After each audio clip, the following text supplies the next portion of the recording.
What happens when two of the greatest Super Smash Bros. Melee players push each other to the absolute limit? Today, we're diving into the rarest and most electrifying moments in Melee history, the matches that define legacies, the legendary Game 10 Grand Finals. This is Game 10, the complete history of when Melee went the distance.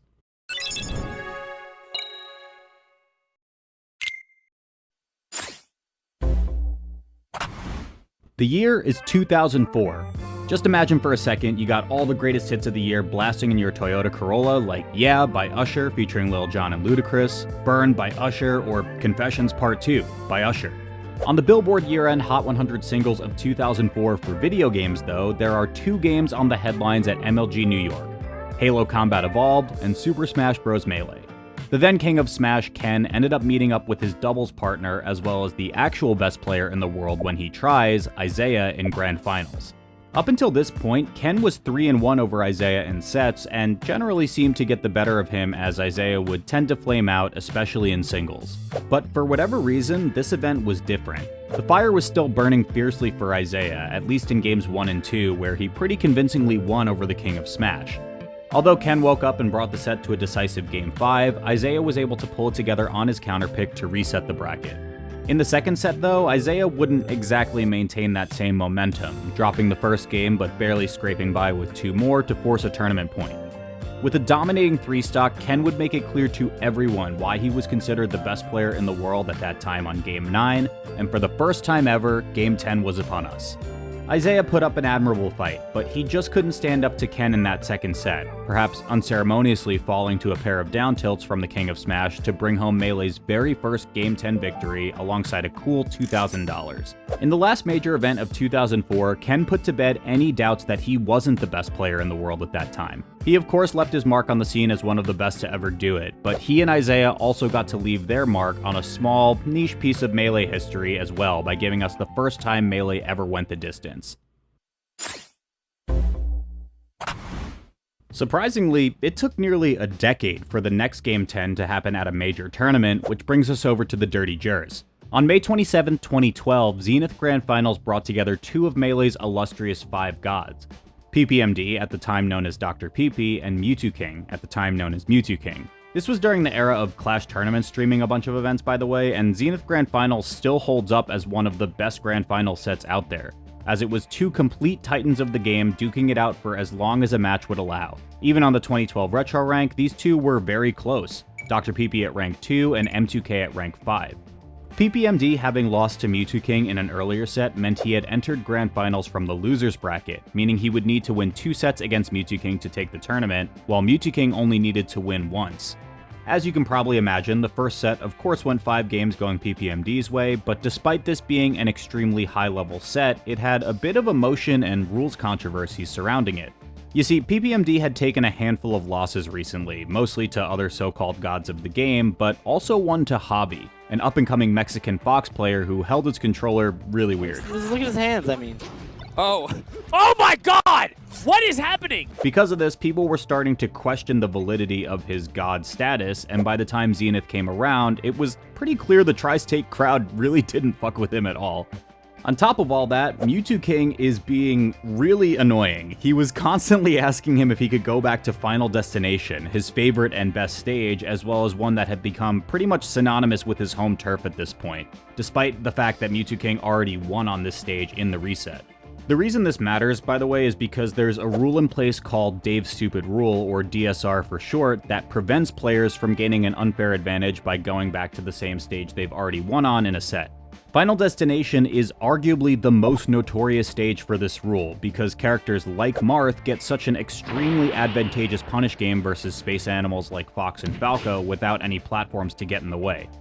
There's a moment after Game 4 of the reset where you can see the players deliberating over going back to FD for a full minute before, perhaps out of spite, PPMD just lets him run it back for Game 10. Except this time, with everyone expecting Mewtwo King to cleanly take the tournament on his best stage, PPMD goes up 4 stocks to 1, and after a short breath hold where M2K made it competitive, our second Game 10 Grands ended with 2 sets going to PPMD. Plus, after all that emotion and buildup and just being bothered to go back to FD, and after trudging through doubts and requests to play at a disadvantage, the pop-off from PPMD was just insane. This match also had the opportunity, by the way, for an even rarer occurrence of a Game 15, where the players meeting in Grand Finals also played a full 5-game set on the winner's side, but unfortunately their first set only went to Game 4. Oh well. Our next Game 10 Grands was one that Melee fans are probably pretty familiar with at this point. The legendary EVO 2016, and if you know, you know. If you don't, allow me to educate you. EVO 2016 is to this day the biggest Melee tournament of all time.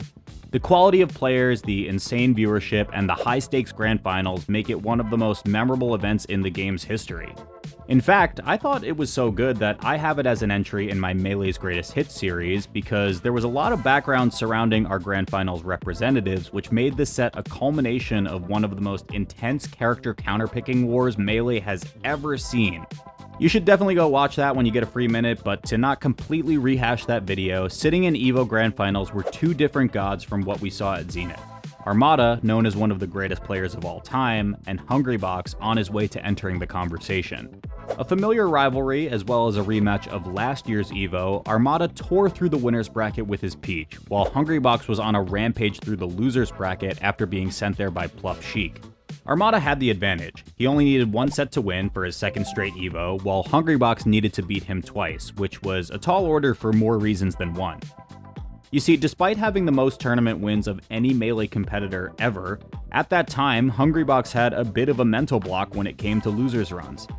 Prior to EVO 2016, HBox won 9 majors, with 7 of them happening safely on the winner's side. While he did win the other 2 from losers, HBox himself had acknowledged that in the past he was really struggling to put it all together for a tournament win if he ended up falling into the losers bracket. And this was part of the reason why he enlisted Crunch as his coach, by the way. Their first set was a war of attrition, proof that these two had pushed defensive play as far as it could go for that time period, but far more electrifying than what was expected to transpire. In what could go down as one of the most important frames of history, HBox barely scrapes his way out of a Game 5 win from Armada and forces the second set with the rest heard round the world. That could be it! The crowd erupted, but there was more Melee to play. In the final set, the pressure only grew. Hungrybox wanting to silence that mental block that he couldn't do it from losers, and Armada as surgical and precise as ever. A second Game 5 hit the Mandalay Bay stage, a cinematic Game 10, all going down to the final stock and a single edgeguard to seal it. HBox hit the final back air, and Armada's Fox, the character he had been saving specifically for HBox, couldn't make it back.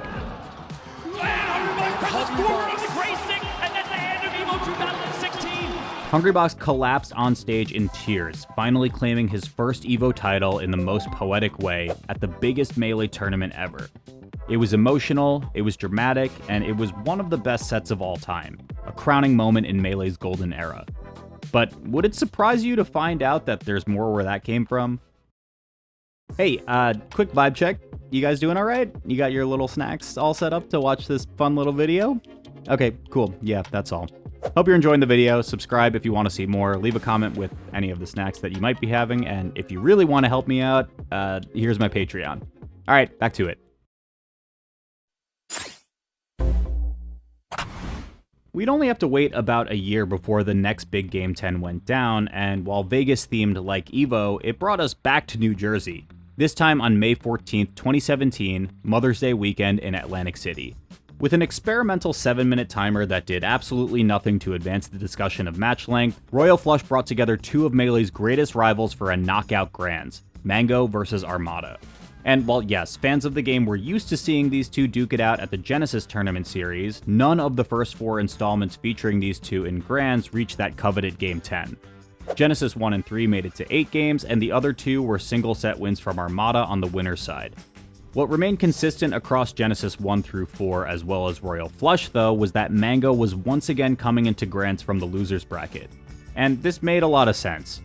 Armada had been nearly unbeatable in 2017. Well, I guess I should say he had been nearly unbeatable every year he was active, but he was just ranked as the #1 player in the world for the 2017 summer ranking, and in every single tournament he entered up until Royal Flush, he grabbed a gold medal. Mango, on the other hand, while still formidable in his own right, had a mixed bag of results leading up to Royal Flush, last winning at the Big House 6 about half a year prior. And oh yeah, that Big House 6 win, by the way, he won over Armada, and then Armada, like I said, went ahead and won every single tournament he entered after that. So that's not to say Mango's appearance on the loser's side was all that surprising. Mango had more or less established himself as a legend of losers runs, sometimes becoming more likely to win from the loser's bracket than he was from the winner's bracket. And this one was honestly no different. In front of a roaring New Jersey crowd, Mango flipped the script. He won the first set of grands in 5 with a surprising Marth counterpick in Game 3, then, in an almost identical set 2, where nearly everything, the stage order, who won each game, even the ending stock counts were almost the same, Mango did it. He stopped Armada's complete rampage over the competitive scene, handing him his first tournament loss in over 6 months. Including wins at Gommel 2014, Press Start, and DreamHack Austin 2016, the Royal Flush win cemented the legend of Mother's Day Mango as well, as all of these tournaments were won by Mango over Mother's Day weekend, and it was an instant classic, a legendary battle of GOATs in one of Melee's most iconic rivalries. Hey, also, remember how in that Zenith 2012 set I talked about how it almost became the first Game 15? Well, Royal Flush was actually the first time, since Armada beat Mango in the winner's bracket in 5 games, and then they went to Game 10 in Grands. In fact, I think to this day it still holds up as the only time a Game 15 has ever happened at a major in Melee's history. In a set that was perhaps not as well known as its EVO 2016 counterpart, Game Tyrant Expo 2017 would deliver just as much hype, and of course another 10-round bout between Hungrybox and Armada. On October 1st, 2017 in Salt Lake City, Utah, with a massive $12,000 on the line for first, the rematch would go down. And okay, actually, can I just tangent for a minute? GTX 2017 was like a psyop. Back then I was actually a video editor for SFAT, and I remember putting together a vlog from the event for him that never went up. Which, by the way, you can comment if you want to see that, but I'll put some clips up here now anyway. But so many people were like, yo, we gotta hype this tournament up so it happens again next year. And I think it was probably because it was in fucking Utah and because it was a brand new event. But I remember this whole tournament cropping up like completely out of nowhere and having this massive $30,000 prize pool for Melee and for Wii U. Like, why did Wii U have insane prize pools like that? I don't know. I just think it's kind of funny. No disrespect to GTX intended, but it's like, yo, even your own wiki page is saying this stuff. It's not just my own opinion, man. Like, the internet is saying this. Come on. Anyway, if the most you got out of that was that my kind of intro into Melee videos was through editing for SFAT the Veggie Vlogger, then hey, that's good enough for me. But regardless of the fact that an EVO 2016 rematch was in order, at this point in time, things were starting to change. At the end of that year, HBox would end up usurping Armada as the best player in the world, thus beginning a 3-year-long reign, and that suggested a shift in the paradigm that was competitive Melee. The character's arms race between these two players had reached its final form as well. No more H-Fox or H-Falco or H-Ness, and no more Armada Young Link or trying to tough out the difficult Peach-Puff matchup. It was Hungrybox's Puff versus Armada's Fox. And throughout this set, HBox was a lot more loose, I guess. I think if you compare this set to EVO, it seemed like finally taking that big win lifted a huge weight off of his shoulders. Like the previous Royal Flush Grand Finals, though, this one was also 2 Game 5 sets that looked almost identical in nature, and of course it went down to a Game 10 last stock situation. But before it got to last stock, it looked like Armada had it completely locked down. He was absolutely styling on Hungrybox, even hitting an edge cancel illusion into up air to go up 3 stocks to 1. But slowly but surely, as HBox tends to do, he clawed his way back, and when all the chips were on the table, he hit an unreal SDI input to save him from a sure kill Fox up throw up air. Then, after just one correct read, Clutchbox activated and secured himself a cool 12 bands. He gets the read, and he gets the and HBox! What? How is he so clutch? I don't know! The $12,000 SDI input is honestly insane. I'll probably do a video covering that in the future, so let me know if you want to see that. But I think GTX 2017 is honestly pretty underrated for how great of a match it was. It really was basically EVO 2016 Part 2. But first, I want to thank boot.dev, who is paid to be mentioned in today's video. Boot.dev is the place to go if you're interested in learning back-end web dev. They have a ton of RPG-styled elements in their courses, like XP, levels, achievements, quests, and leaderboards, all designed to help push their students towards a career in coding while having fun doing it. I use Boot.dev as a refresher for Python to remind me of that one time I made a really horrible RPG when I was in college. Turns out I didn't really need that at all to be a biomedical engineer, or a YouTuber, or a personal finance video producer, but it's cool that I learned it. To be honest though, coding is a pretty big time commitment, but the rewards are totally worth it if you're interested in a career in that field. A 2024 Stack Overflow survey found that the median salary for US backend developers was over $100K, which is pretty sweet. If you end up not liking it, Boot.dev offers a 30-day no questions asked refund policy. And even better, if you don't want to pay at all, there's a free demo of every single course they offer, and all of their content is free to read and watch in guest mode. So if you're interested in learning coding while also helping me out a bit, since sponsors, click the link in the description box and use my code turndownforALT to get 25% off your first month or even your entire first year if you choose the annual plan, which is honestly a pretty good deal. Thanks again to boot.dev for supporting the channel, happy coding, and I hope you enjoyed today's video. Mewtwo King's second showing in a Game 10 Grands was a rematch against Armada, who is now on his fourth. And that's pretty crazy, by the way, because there have only been 6 Game 10s total so far in, history, and Armada's been in 4 of them? But anyway, over in Chantilly, Virginia, Super Smash Con 2018 was gearing up to be absolutely insane. Armada got hit with a pretty crazy glitch called the Frozen Turnip glitch in a pools match versus the Link player's save state, but what most fans of the game were anticipating was the heated Grand Finals battle between Armada and, someone else. You see, while Armada cleanly made his way into the winner's side of Grand Finals for what felt like the millionth time, Mewtwo King had gone down to Hungrybox, then had to claw his way back into Grands from losers by beating Amsa, Pew Pew U, and Hungrybox in the runback. This one is also in my Greatest Hits series, by the way, and Seb and Nico just released a video talking about it too, which you should definitely go watch if you haven't already. But despite both this set and EVO 2016 making it to Game 10 and making it into my series, this one got on my list for a pretty different reason. At Super Smash Con 2018, these two legends met in what would become one of the last great chapters of their rivalry, and they didn't even really know it at the time. Once again, Armada came in as the favorite, and this one made a lot more sense. His record against Mewtwo King was one of the most lopsided lifetime set counts between two of the quote-unquote gods of the game, but M2K was getting closer that year. He won 2 sets against Armada to claim Smash Summit 6, then lost on 2 separate occasions after that at Smash and Splash 4 and EVO 2018. But limited to what was strictly on the screen, and it was probably obvious that this was one of the greatest Melee sets ever. At that time, these were the 2 best players to ever touch these characters, players who had spent nearly a decade developing the matchup against each other, playing at the absolute peak of their abilities.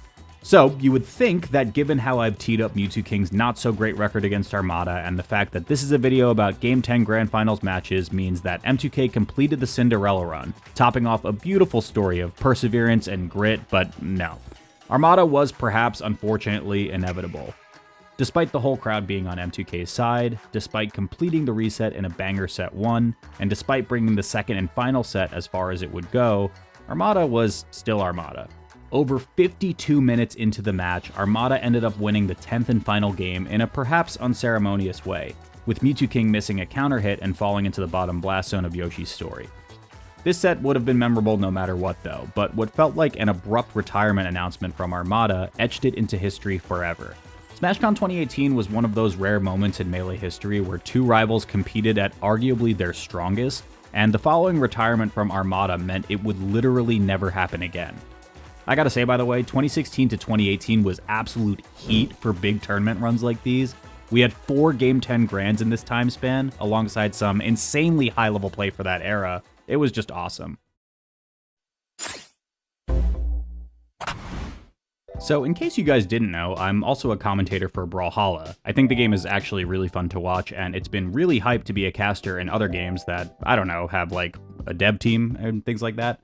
But the reason I'm saying this is that the event where our 7th Game 10 went down also happened to have one of Brawlhalla's most watched matches ever. Wow, look at that, over 2 million views now. That's actually pretty insane though, when you consider this was like half a decade ago. But anyway, on July 14th, 2019, Low Tier City 7 was happening in Arlington, Texas. And hey, look, speaking of games that have dev support, it's Project M. I'm sorry. Okay. Yeah, sorry about that. Where was I? Right, LTC 7 Grands. This one was between Hungrybox, a familiar face at this point, going up against one of the new age legends of the game, Zain. Zain had just taken his first major tournament about a year prior at Shine 2018, where he won over Hungrybox, but in all of 2019, a major victory seemed just out of reach for him.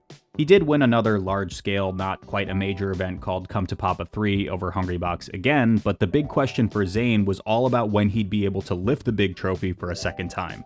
Problem is, HBox is also so back, in arguably the peak of his career, and he just got upset by Albert, one of the literal only times in Melee history where HBox has lost a best-of-5 set to a solo Falco player. So, all things considered, signs were looking good for Zain to take another dub. He'd just beaten Mango in a close Game 5 set, then beat SFAT in an arguably scarier Game 5 set, and he made it to Grands on the winner's side. But HBox wasn't gonna go down without a fight. He was, after all, the best player in the world at that time, about to be on his third straight year of claiming the #1 spot, and he proved it here in what I consider, honestly, one of his best losers runs ever. See, HBox lost so remarkably early that the first match he had to play in losers was still a best of 3. That's how early he went out, and that is not supposed to happen. He won a total of 7 sets in the losers bracket over Morse Code 762, None, Fiction, S2J, Albert in the Runback, Mango, and SFAT to make it all the way back to Grand Finals. Of course, you can kind of predict where I'm going with this, but Hungrybox did win the first set from losers to reset the bracket. What's crazy is that HBox even got 4-stocked by Zain in Game 3 of the first set, like it looked over. But to add on even more to the cinema that was this match, Set 2 went down to the very last stock of the very last game, and somehow Hungrybox did it. Oh no! Wow! It's the wrong way. I don't believe it of all the ways for the tournament to end. And HBox with a huge losers run, going in the entire way from losers in this top 8. To me, this is a bit of a sleeper pick for one of the best losers runs out there. Like I said in the EVO 2016 entry, HBox at the time wasn't particularly well known for extended losers runs like these, but to play through a marathon number of matches only to then have to play in a Game 10 Grands from an opponent pushing you to your limits, that's freaking rad, dude. Okay, so this one is actually one of my favorite sets of all time.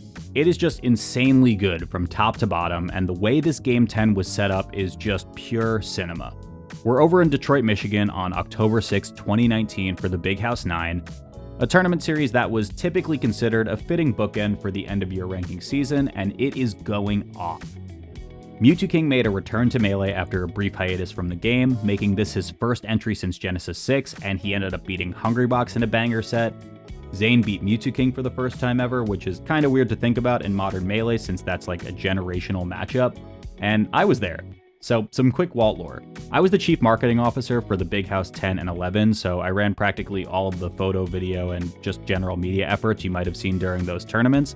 But how I ended up getting that job was because I was a media guy at my first major, the Big House 8, and then I got to run it back again at the Big House 9.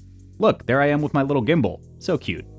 But anyway, that's part of the reason I like this set so much. I have a lot of personal history with this series, and I really believe it helped me learn a ton about media and how to bring those lessons back into my channel, which is in part why I'm still making videos about Melee to this day, and now I'm rambling and I don't want to get emotional, but you get it. But let's get back to the set at hand. Grand Finals, the new generation, Zain up against the old school god, Mango.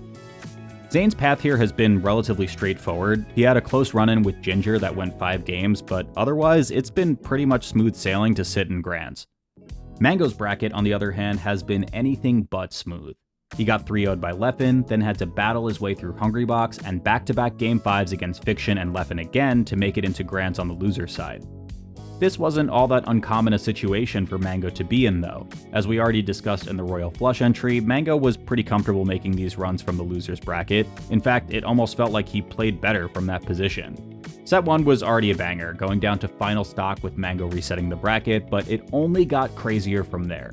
After another 4 games and an absolutely absurd Randall save in Game 9 that almost ended it right there, Game 10 was upon us. And as the two players loaded into Pokemon Stadium, the stream crashed. People near the stage ended up live commentating and relaying the stock count to Scar and Toph so they could have some idea of what was going on. Almost the entire 1,000 person crowd pretty much immediately stampeded towards the CRTs to watch. People stood on chairs and got on each other's shoulders just to try to catch a glimpse for the 20-ish seconds it was out. This alone already made it like a 10 out of 10 crowd experience, but mind you, this was during Game 10, the very last game of a grand final so epic that it practically incited a riot. What makes this moment even cooler to me is by the time the stream came back, Scar and Toph just had to kind of roll with it, so they were like, we have no idea how we got here, but it's 3 stocks apiece. And thanks to the miracle of Project Slippy, a project designed for emulators like Dolphin that gave Melee several major quality of life features, we were actually able to get a replay of the match and show the world what happened in those stocks that were thought to be lost forever. Also, final shout out to Scar and Toph, they absolutely killed it here, fully elevating the moment and capturing the atmosphere of the crowd despite a truly unprecedented circumstance happening. That's why they're the commentary goats, and I'll just leave it at that. The players, we all get to experience the adrenaline. Toph, did I hear a Falco die? I heard a Falco die. I have no idea what's going on. I'm going to pull up the stream, but it's 50 seconds behind. The stream's probably doing exactly what we're doing. Anyway, as we came back to a rattled spectator situation, Mango pulled away with a lead and didn't let it go. He closed out the final stock of Game 10, and I'll just let my goat say the rest. Oh, what was he looking for? That could not have been intentional. Maybe looking for a wave dash back into that, and Mango with all the stage presence, Zain, no job! Mango somehow wins the Big House 9 from a Zain who looks untouchable on the winner's side. Okay, so I should apologize. I feel like I kinda lied a little bit. Because while Mango vs. Zain at the Big House 9 was one of my personal favorites, of all the Game 10s that have happened in Melee history, this one is actually certifiably, undeniably the best. On July 18th, 2021, another 10 games and a global pandemic led us to Smash Summit 11, one of the best matches ever played, and a very strange state of competitive Melee. Summit 11 was the first in-person event happening after COVID, and it was weird. Melee had been fully online for almost 2 years at this point, and it was possible people didn't really know what to expect going into this post-pandemic world, let alone how a silly video game tournament would end up going. Oh yeah, it was also to this day the biggest prize pool in Melee history for whatever reason at just over $150,000 or just around $50K for first place. The stakes were truly as high as they could be, and surprise surprise, it's Mango and Zain in Grand Finals again, the clear best 2 players in the world during that era. But in Melee's biggest prize pool, in one of the most important events post-COVID, it took another grueling 10-game down-to-the-wire set for me to realize that this wasn't any old grueling 10-game down-to-the-wire set. The script could not have been written better. Of course, it was last stock Game 10, but the context surrounding how we got there made this truly one for the ages. On Final Destination, Zain's Marth had not lost to Fox, like the entire species of character, in almost 2 years. Zain on this stage was essentially becoming the Barry Bonds of Melee. It had gotten to the point where some Fox players were so desperate that they started to counterpick Zain to FD themselves, a last-ditch effort to use Dave's stupid rule to prevent him from getting to play out the final 2 games of a set on that stage. But pair that perhaps insurmountable sounding statistic up against a fully activated loser's bracket Mango, and history was bound to be made. Mango broke the mold in set 1, doing what most thought to be impossible, winning on Zain's FD twice. In set 2, it didn't just come down to the last stock of the last game. It came down to the last 60th of a second, a single frame to decide the tournament.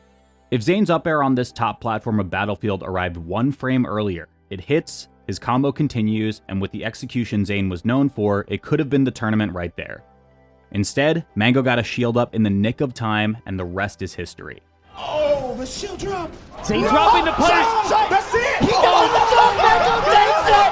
Mango winning his first ever Smash Summit. What? And the biggest prize pool in Smash history. Biggest prize pool in Smash history. I cannot believe it's Scar. The greatest Melee tournament of all time was decided by 1/60th of a second. It was, in my opinion, and as corny as this may sound, Melee's unstoppable force versus its immovable object. And it was beautiful. Okay, look, while I really wanted to end this video on the cinema that was Summit 11, and it shouldn't surprise any of my subscribers to hear that that match easily makes it into my Melee's Greatest Hits series, and I already have a video on it in the works, sometimes you just can't stop history. So yeah, maybe it's a little bit less hype, but I want to make sure I'm covering as many major Game 10s as there may be major Game 10s out there, so I got one more for you before we go. And funnily enough, it doesn't feature any of the so-called gods who are in nearly every entry of this video. It doesn't even have a repeat of any of the players we've already seen. Actually, it's between two players who, at the time, were kind of recluses to the competitive scene. For our final major Game 10, Plup and Wizzrobe met up at the tournament Riptide 2023, spiritual successor to the Smash and Splash series, which brought Wizzrobe his first ever major victory. By most metrics, people would probably rate this on the smaller side of quote-unquote major level tournaments, but these two players were easily the favorites to make it to Grand Finals. Plup more or less breezed his way into Grands on the winner's side, while Wizzy was in Game 5 hell, going the distance against Amsa and Moki, then losing to Plup 3-0 before winning another Game 5 versus Lod to qualify for Grands on the loser's side. And obviously, given the nature of this video, it wouldn't stop there. The reason these two being part of this niche piece of history is so interesting to me is that neither Plup nor Wizzrobe really attended much, if anything, in 2023. Both players attended fewer than 10 events in that year, which also included online events by the way, but both players were also just known for, showing up out of nowhere and doing extremely well. Take CEO 2023 earlier that year for instance. While not quite a major, Plup and Wizzrobe swept in seemingly out of nowhere, took care of business, and met in Grand Finals for another Game 5 battle. The other reason these two players making this Game 10 in particular so interesting, aside from them both being first-timers in the last recorded major Game 10, is that Plup kind of destroys Wizzrobe.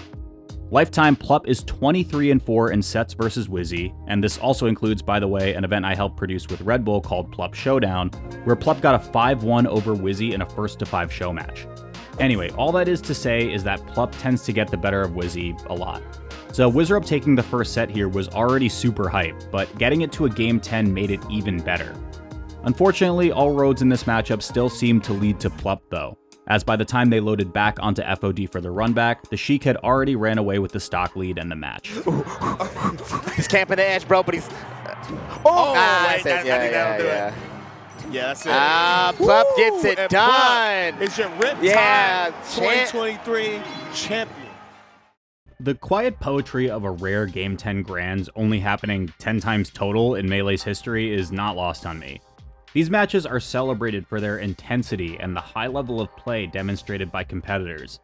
While these are some of the most prominent examples, there are certainly other instances in the competitive Melee scene where Grand Finals have extended to 10 games. In my research for this video, I found a couple Reddit threads which showed a few other sets at events not considered majors where our Grand Finals representatives were able to go the distance. There's something just really admirable to be noted though whenever two competitors go the absolute distance, both exerting their best effort for so long, then pushing themselves and each other to go even further beyond.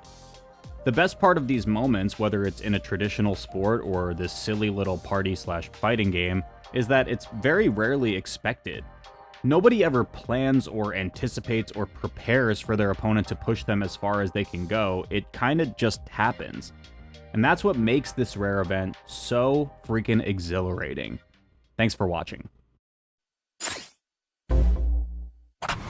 Special thanks to my top supporters on YouTube memberships and Patreon. Check that out if you want to help make more videos possible. Avishu Stein, Bobby Wasabi, Dark Genix, Eric is Cool, Gustavo Cantu Fernandez, Henry Huang, Ian, Jazz the Pirate, Justin Duncan Mills, Kyle Carlin, Marshall Bradley, and Sam Wright.